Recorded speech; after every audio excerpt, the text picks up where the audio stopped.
Hi hello అందరికీ నమస్కారం. Welcome to our channel. నేను మీ Aditya. Bigg Boss reality show అనేది ఎంత పెద్ద సక్సెస్ అయిందో మనకు తెలుసు. ఆల్మోస్ట్ అన్ని ఇండస్ట్రీలో కూడా అది ఒక సక్సెస్ వేలోనే దూసుకెళ్తుంది. సో ప్రస్తుతానికి బిగ్ బాస్కి సంబంధించినటువంటి ఒక అంశం నెట్టింట తెగ వైరల్గా మారుతుంది. అది చూసుకున్నట్టయితే పర్టికులర్గా తమిళ్ బిగ్ బాస్కి సంబంధించిన ఒక వార్త అయితే నెట్టింట వైరల్గా మారుతుంది. సో ఇప్పుడు అక్కడ బిగ్ బాస్ హోస్ట్గా చేస్తున్నటువంటి కమల్ హాసన్ ఆ షో నుంచి తప్పుకుంటున్నారనే ఒక వార్త అయితే వినిపిస్తుంది. సో మరి ఇందులో ఎంత వాస్తవం ఉంది, ఎంత అవాస్తవం ఉందనే విషయం తెలుసుకునే ప్రయత్నం చేద్దాం.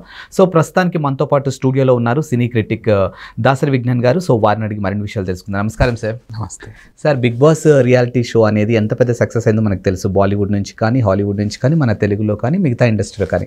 సో ప్రస్తుతానికి తమిళ్ బిగ్ బాస్ హోస్ట్గా చేస్తున్నటువంటి కమల్ హాసన్ ఇప్పుడు ఆ షో నుంచి తప్పుకుంటున్నారు అనే ఒక వార్త వినిపిస్తుంది. సో అసలు ఇందులో ఎంతవరకు వాస్తవం ఉండొచ్చు? అసలు విషయానికి వస్తే బిగ్ బాస్ షో ఎంత పాపులరో దాంట్లో కూడా సీనియర్ హీరోస్ని తీసుకోవడం ఒక ఆనవాయితీగా వస్తుంది. రిజర్వ్డ్, డిగ్నిఫైడ్, అంటే వాళ్ళు చెబితే 10 మంది విని నడుచుకునేలాగా.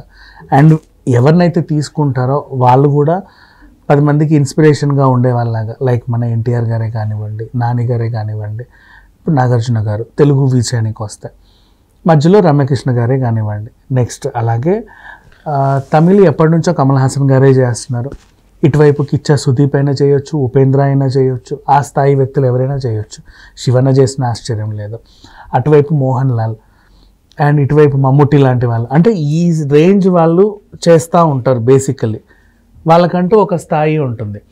సో ఇక అసలు విషయానికి వస్తే కమల్ హాసన్ గారు ఈసారి ఈ సీజన్ నుంచి తప్పుకుంటున్నారు అని చెప్పేసి ఒక ప్రకటన అయితే విడుదల చేశాడు. ఆ ప్రకటనలో ఏముందో చూద్దాం. ప్రజెంట్ యాక్చువల్లీ ఏంటంటే మొదటి సీజన్ నుంచి తమిళ్లో కమలే హోస్ట్గా ఉన్నాడు. సో ఇప్పుడు ఆయన ఒక పెద్ద లేఖ రాశాడు. ఏమని, కొన్ని కారణాల వల్ల బిగ్ బాస్ నుంచి నేను తప్పుకుంటున్నాను అని అన్నాడు. ఏంటి ఆ కారణాలు అనేది ఇంకా రాయలా. కొన్ని కారణాలు ప్రజెంట్ చెప్పుకుంటే ఆ లెటర్ ఇప్పుడు మీరు సైడ్లో స్క్రోల్ అవుతూ ఉంటుంది. ఆ లెటర్ చూస్తూ ఉంటే మీకు అర్థమవుతుంది. ప్రియమైన వీక్షకులారా, 7 సంవత్సరాల క్రితం ప్రారంభమైన మా ప్రయాణం నుండి నేను చిన్న విరామం తీసుకోవడానికి సిద్ధమయ్యాను. భారమైన హృదయంతో మీకు తెలియజేయాలనుకుంటున్నాను. అంటే ఆయనకు కూడా ఇష్టం లేదు వెళ్ళిపోవడం. సో ఆయన అలా ఉన్నాడు. ముందస్తు సినిమా కమిట్మెంట్ల కారణంగా నేను బిగ్ బాస్ తమిళ్ రాబోయే సీజన్ హోస్ట్ చేయలేకపోతున్నాను. మీ ఇళ్లలో మిమ్మల్ని చేరుకోవడం నాకు చాలా గొప్ప అదృష్టం. మీరు మీ ప్రేమ మరియు ఆప్యాయత నన్ను కురిపించారు.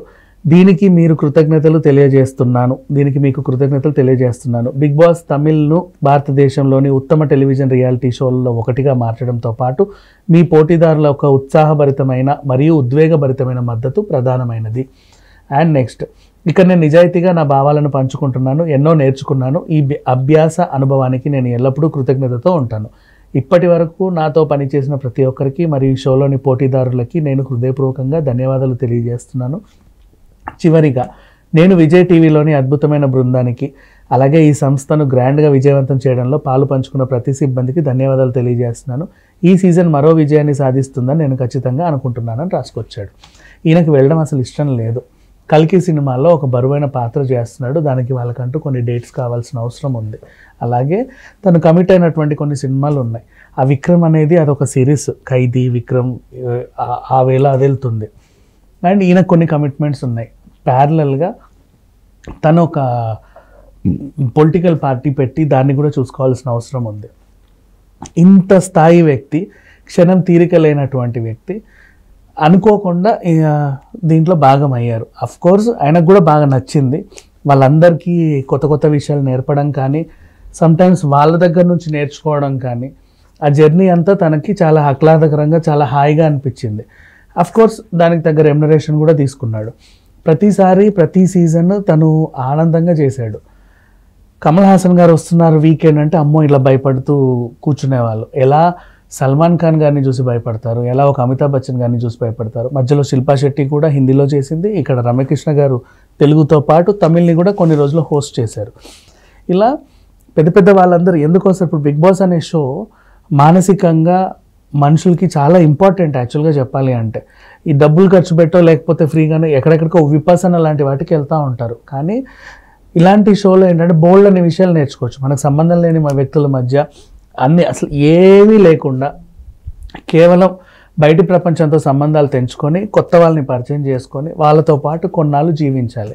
ఎన్నాళ్ళు ఉంటాము ఎన్నాళ్ళు పోతాము అనేది ఆడియన్స్ చేతుల్లో ఉంటుంది.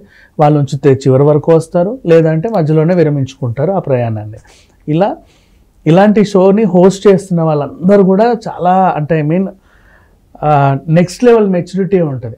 కోర్స్ వాళ్ళు ఒక స్థాయి మనుషులు. కమల్ హాసన్ గారు అంటే లోకనాయకుడు. ఇంకా చెప్పాలి అంటే ఎన్ని క్యారెక్టర్స్ అయినా అవలీలగా చేసేవాడు. ఇప్పుడు ఉన్నటువంటి సూర్య గారు కానీ విక్రమ్ గారు కానీ అంటే కొన్ని రకరకాల గెటప్లు వేసుకునే ఏ హీరోకైనా సరే ఆయనే నిజంగా స్ఫూర్తి చెప్పాలి అనుకుంటే.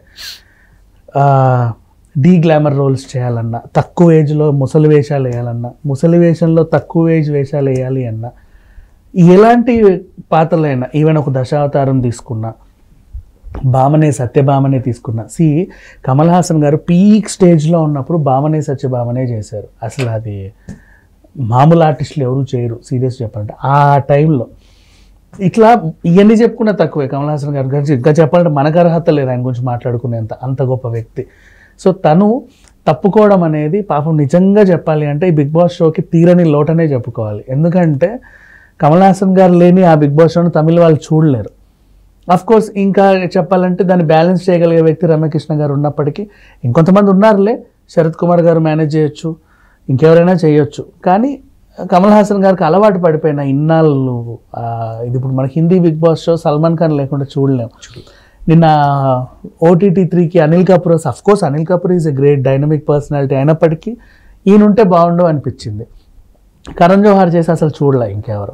ఒకసారి హల్లా బోల్ అని చెప్పేసి ఫరా ఖాన్ వచ్చినా కూడా ఏదో రకంగా నడిచిపోయింది. అంటే అప్పుడు హిట్ అండ్ రన్ కేసులు అని ఉండడం.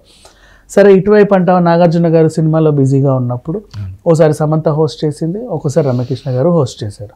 ఇట్లా ఇటువైపు కూడా ఏదైనా ఇబ్బందులు వస్తే వాళ్ళు వేరే వాళ్ళని పెడతారే తప్ప రెగ్యులర్గా ఒక సాటర్డే రోజు అక్కడికి వచ్చి సాటర్డేకి సండేకి కావాల్సిన ఫుటేజ్ ఇచ్చేవాళ్ళు. కానీ ఇప్పుడు ఏంటంటే ఈయన ఈ జర్నీ మధ్యలో అదేదో అయిపోయింది. అండ్ ఇంకొకటి దానికి హోస్ట్ చేస్తున్నాము అంటే రాగానే వీళ్ళు చెప్పే సోదంతా విని హోస్ట్ చేయలేరు. వీక్లీ వీళ్ళు ఫాలో అవుతారు, ఎందుకంటే అథెంటిక్గా మాట్లాడాలి కాబట్టి. ఇక్కడ ఇచ్చేసి ఆ వాయిస్ ఇస్తున్న కొద్దీ వీళ్ళు టెంపరీగా మాట్లాడలేరు. చూసే జనాలకి ఎంత ఫీల్ అయితే ఉంటుందో ఆ హోస్ట్కి వీళ్ళకి మించిన ఉద్వేగభరితమైనటువంటి ఫీలింగ్ ఉండాలి. సో ఈయన దీన్ని చూడాలి ప్లస్ హోస్ట్ చేయాలి, డబుల్ డ్యూటీ. ఇక్కడ నీకు డేట్ ఇవ్వమంటే ఇచ్చేస్తాడు, కానీ అక్కడికి వచ్చి దిమ్మలా నిలబడలేడు. ఖచ్చితంగా షో ఫాలో అవ్వాలి. రోజు గంట దీనికంటే ఒక టైమింగ్ ఇవ్వాలి. అది కూడా ఒక పెయిన్తో కూడినటువంటి పనే.